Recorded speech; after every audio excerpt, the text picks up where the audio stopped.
For most of modern history, historians treated the Trojan War the same way they treated any other myth, a beautiful story, nothing more. 10 years of siege, a wooden horse, a war fought over a stolen queen. The kind of tale you enjoy at bedtime, not the kind you send an excavation team to investigate. Then in 1870, a man with no formal training in archaeology started digging into a hill in northwestern Turkey, and the fate of this 3,000-year-old story changed completely. His name was Heinrich Schliemann, and by trade he wasn't an archaeologist at all. He was a businessman who had read Homer's Iliad as a child and believed every word of it literally. He spent his life chasing one obsession, finding Troy. Here's the part that rarely makes it into the story. The actual location had already been identified by a British amateur archaeologist named Frank Calvert. But history tends to remember whoever pays for the dig, not whoever points at the map first. Schliemann offered to fund the excavation, took the lead, and in 1870 broke ground at a hill in Turkey called Hisarlik. The world would go on to remember this discovery as entirely his. Calvert's name spent the next century buried in footnotes. The hill itself sat at a strategically brutal location overlooking the narrow strait of the Dardanelles separating Europe from Asia, a choke point fought over throughout the Bronze Age and remarkably fought over again more than 3,000 years later just across the water in 1915 at Gallipoli, where a different generation of soldiers dug their own trenches into ground that had already swallowed armies once before. As the digging went deeper, something extraordinary emerged. Not one city, but 9 stacked directly on top of each other, built, destroyed, and rebuilt across thousands of years. In 1873, Schliemann struck gold. Literally, a layer packed with gold crowns, necklaces, elaborate metalwork, silver vessels, bronze weapons, over 8,000 artifacts in total. He called it Priam's treasure, dressed his wife in the jewelry, and published the photographs worldwide.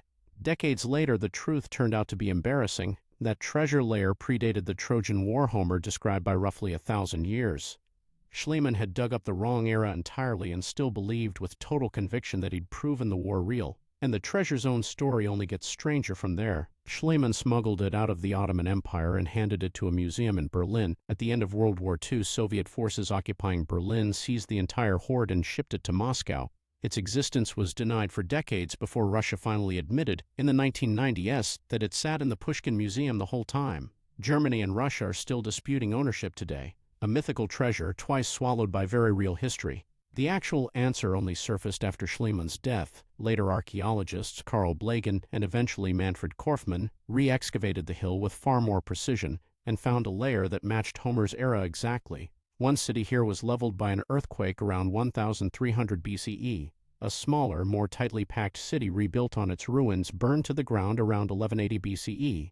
This city had walls 7 meters thick, with clear traces of gates still standing. In the ash, archaeologists found bronze arrowheads and bodies that were never properly buried, left exactly where they fell. Even stranger, inside the homes, they found unusually large storage jars of grain, far more than a household would normally keep on hand for daily life. As if someone had been stockpiling supplies, bracing for a siege that might drag on for months, not a natural disaster. Evidence that someone laid siege to this city for a long time on purpose, and that the people inside knew it was coming. No written record survives from that night, but imagine for a moment being one of the people who lived through the last hours of that city. We held this wall for longer than anyone expected us to. We filled every storeroom with grain because we knew this wouldn't end in a day or two. Our children grew up beneath these walls and never knew a world without war. Every night we watched the enemy's campfires multiply past the wall. Then, that night the fire came. I picked up a bow, but I didn't know where to aim it. Through the smoke, all I could hear was screaming and the sound of things collapsing. By morning, our city was ash. Nobody speaks the names of the people who built these walls with me anymore. They say someday someone will turn this night into a song. I only wanted to survive it. The ruins alone weren't enough to settle the case, though. The real breaking point came from somewhere else entirely. Hattusa, a capital of the Hittite Empire. This massive clay tablet archive wasn't even excavated until 1906, and even then nobody could read Hittite. It sat untranslated for over a decade until a linguist finally cracked the script in the mid-1910s. What those tablets revealed was a recorded conflict between a land called Walusa and a power called Chiawa. Most scholars now read Walusa as Troy, and Chiawa as the Mycenaean Greeks. A record that doesn't survive anywhere in Greek sources had been sitting intact in the archive of what was essentially the enemy's own government. Here's the detail that raises eyebrows. The king of Walusa named in these tablets was called Alexandru. In the Iliad, the Trojan prince Paris is also known by another name, Alexandros. A separate tablet from around 1250 BCE, known as the Tawagalawa letter, records the Hittites and the Hawachiawans locked in a long-running dispute over this very city. Two completely unrelated empires, writing independently in different languages for entirely different administrative purposes, describing the same place, the same era, the same story. More recently, one research team even ran a computer network analysis on the hundreds of characters and relationships described in the Iliad, who fights alongside whom, who's related to whom, who owes allegiance to whom. What they found looked less like a story invented from scratch by a single poet, and much more like the messy, redundant structure of a real lived-in society.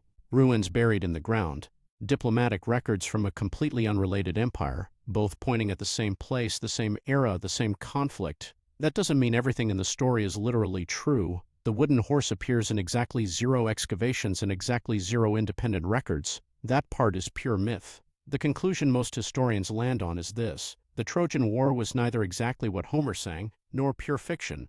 A real conflict sat at the center, and centuries of retelling passed from mouth to mouth, wrapped it in layer after layer of myth. Just like Calvert's name got buried under Schliemann, real history has a way of hiding quietly inside the stories we've already decided to file away as legend. Somewhere in that process is a real war, fought by real people whose names will never recover. And here's the part that barely gets mentioned. Around the same time Troy burned, several of the era's greatest civilizations collapsed almost simultaneously. Mycenae's palaces went up in flames. The entire Hittite Empire, the one that had ruled over Troy itself, vanished from the map. Even Egypt staggered under the pressure. For decades, historians pointed to a mysterious invading force blamed for the collapse, the so-called Sea Peoples. They're depicted on the walls of Egyptian temples, carved in battle against Pharaoh's forces, and to this day, nobody fully knows where they came from, what language they spoke, or even whether they were a single unified group at all, rather than several unrelated groups swept up together by chaos and given one convenient name. In the coastal city of Ugarit in Syria, archaeologists found the king's last clay letter, a desperate plea for help still sitting in the kiln. It was never even sent. Recent analysis of tree rings and fossilized pollen has revealed something else. This exact period saw 3 consecutive years of severe drought. Drought, earthquakes, and the collapse of long-distance trade networks, all hitting at once, may have brought an entire interconnected world down together. Why so many civilizations collapsed at exactly the same time is still not fully understood. The person who spent their last night behind that wall 3,000 years ago had no way of knowing their story would someday be turned into myth, then into an epic poem recited for centuries, and stranger still, into a film playing on giant screens in a language and an alphabet that didn't even exist yet. The stories of people who left behind no names may still be waiting quietly for us, under the ground or behind the glass of some unfamiliar museum case. History doesn't disappear, we just haven't finished listening yet. If you want to keep digging into the stories history left buried, subscribe to Witness to Time.